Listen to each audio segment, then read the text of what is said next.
ডিমের ফেলে দেয়া খোসা থেকে তৈরি হচ্ছে জৈব সার, যা ব্যবহার হচ্ছে মাছ ও মুরগির খাদ্য হিসেবে। জয়পুরহাটের এক উদ্যোক্তা গড়ে তুলেছেন ব্যতিক্রমী এ শিল্প। হ্যাচারি থেকে বিনামূল্যে সংগ্রহ করা ডিমের খোসা থেকে পাউডার তৈরি করে বিক্রি করছেন তিনি। এতে সস্তায় মিলছে প্রাণীখাদ্য।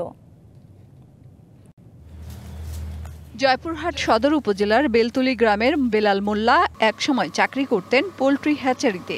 সেখানেই জানতে পারেন ডিমের খোসা ক্যালসিয়ামের ভালো উৎস।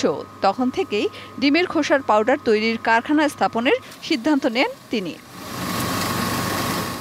মূলধন না থাকায় বেসরকারি একটি সংস্থা থেকে ঋণ নিয়ে শুরু হয় তার কারখানা। এখন বিভিন্ন এলাকা থেকে তার তৈরি ডিমের খোসার পাউডার নিতে আসেন কৃষক ও মৎস্য চাষিরা। কালার এক্সপার্ট, জর্জ স্যাপ এবং মাইল্ড অন হ্যান্ডস টেকনোলজি সমৃদ্ধ অরিক্স ক্রিস্টাল ওয়াশ আপনার লন্ড্রি এক্সপার্ট।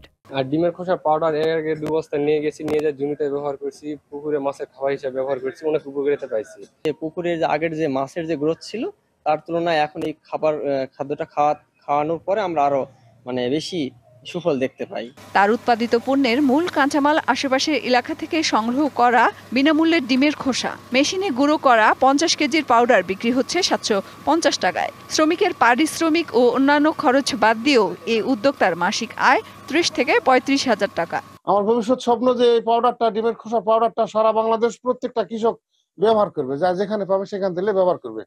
এতে জমির উর্বরা শক্তি এবং ক্যালসিয়াম বৃদ্ধি করবে মাটির জন্য। ব্যতিক্রমী এই উদ্যোগে এলাকায় কর্মসংস্থান সৃষ্টির পাশাপাশি উপকৃত হচ্ছেন কৃষক ও খামারিরাও। আমরা হ্যাচারির ডিমের খোসা যেটা ফেলে দিতাম, এটা এখন দেখছি যে বেলাল ভাই নিয়ে আসে যে ব্যবহার করতেছে, পাউডার তৈরি করতেছে, এটা অবাক করার বিষয়। এই ডিমের যে পাউডারটা আমরা এই গাছে ব্যবহার করেছি, ইনশাআল্লাহ খুব ভালো মানের উপকারিতা পেয়েছি।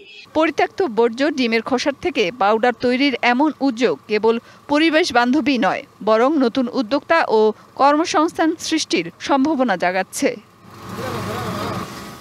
DVC news desk.